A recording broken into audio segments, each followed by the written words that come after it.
Once again, Real USA will show you the unfortunate living conditions that immigrants face in this country.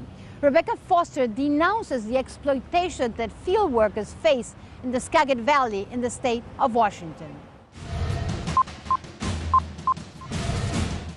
Protesters gather outside a Seattle ice cream parlor on one of the hottest days of the year. Haagen-Dazs by Sakuma Berries. They are there to protest the working conditions at one of the companies supplying this global brand with fruit for their ice cream, and also the failure of the U.S. government to prevent that mistreatment. 60 miles north lies the Skagit Valley, a fertile floodplain where conditions are as ripe for exploiting migrant labor as they are for cultivating fruit. So it came as little surprise when employees at one fruit farm, Sakuma Brothers, recently took matters into their own hands to demand better pay and working conditions. Piensan que venimos de México sin saber leyes. Piensan que son culturas y no son culturas. Nosotros, una cultura para mí no es ganar $8 cuando el mínimo está 9.19.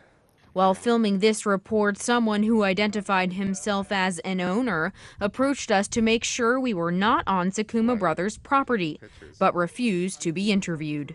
However, he did follow us to the labor camp where the striking workers live as an act of intimidation that led to the workers asking us to leave and to return another day. When we returned, we were able to see their living conditions for ourselves. Con cabina está así porque nomás tenemos una estufa chiquito y en la cocina no cabe nada de cuando compro comida. Not only will the Martinez family lose their home when the fruit picking season ends, but their future livelihood also faces another threat.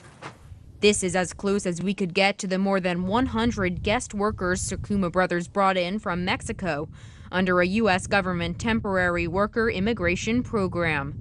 As soon as the picking season is over, they will be sent back to Mexico. In addition, Sakuma Brothers' application for the guest workers states that they will be paid $12 an hour, far more than the current workers are able to earn.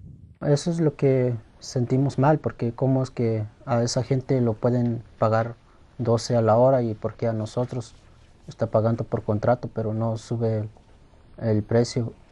The migrant workers believe that the employers and the U.S. government are cooperating to exploit both the new guest workers and themselves. We believe it's because they're trying to transition to a different workforce.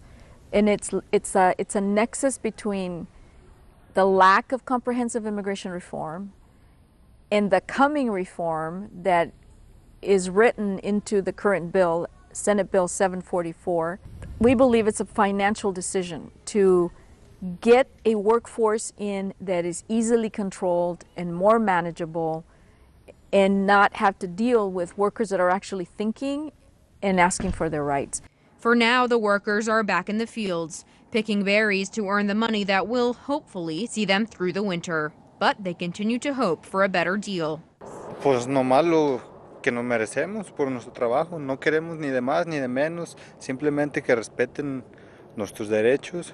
It's a struggle that Ramon Torres believes could be critical in deciding what kind of future these children have.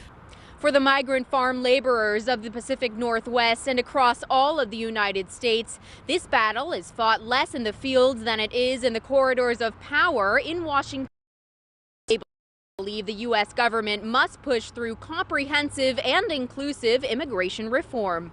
Only then will employers' exploitation of migrant laborers and guest workers be ended. I'm Rebecca Foster for Telesur in Washington.